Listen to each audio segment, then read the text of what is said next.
Hello, I am back with another excerpt from the brilliant book, The Neville Reader, which is all of Neville Goddard's books in one. Today I'm going to be reading from a section from The Law and the Promise, which is called All Trivia. Neville said we must use our imagination to achieve particular ends, even if the ends are all trivia.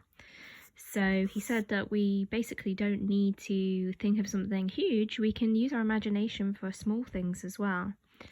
He says life on Earth is a kindergarten for image making. The bigness or the littleness of the object to be created is not in itself important. So he shares a couple of stories which are concerned with the acquiring of seemingly little things, or toys as he calls them, but they're important because of the clear imaginal images that created the toys. So here he shares these, I guess, to sort of help you believe in the power of imagination, because maybe if you're looking to create your desired reality, there's a strong attachment to that, and I think sometimes when you have a strong attachment to something, it can create fear. So to perhaps loosen that attachment and to build trust with your imagination and for your imaginal creations, doing something like this, these sort of seemingly trivial acts, might be a way forward.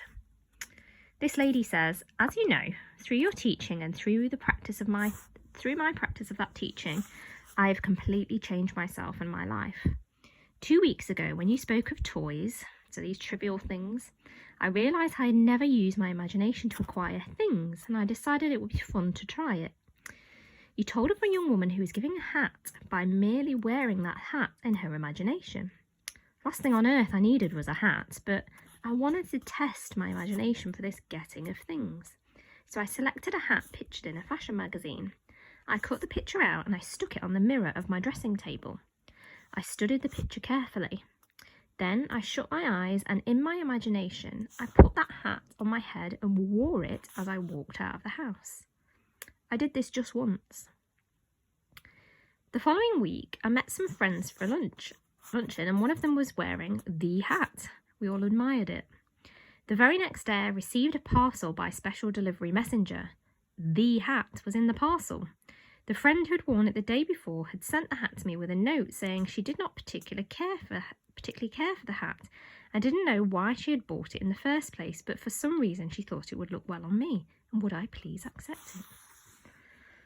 So that's quite a cool little interesting story. And here's another one which I quite like from somebody else. All my life I have loved birds. I enjoy watching, hearing them chatter, feeding them, and I'm particularly fond of the small sparrow. I won't read the whole thing. And basically the person says they've been frustrated because they saw the larger birds, the pigeons, gobbling up most of this good seed and not leaving very much for his sparrows. And then he was like, well, use my imagination on this. It seemed a bit facetious, a bit silly really, but the more they thought of it, the more interesting the idea became. I wonder if I could use my imagination for this. So one night they set about seeing the little birds come in for their full share, and seeing that they would tell their wife that the pigeons no longer interfered with the sparrows but took their share like gentlemen and then left the area. He continued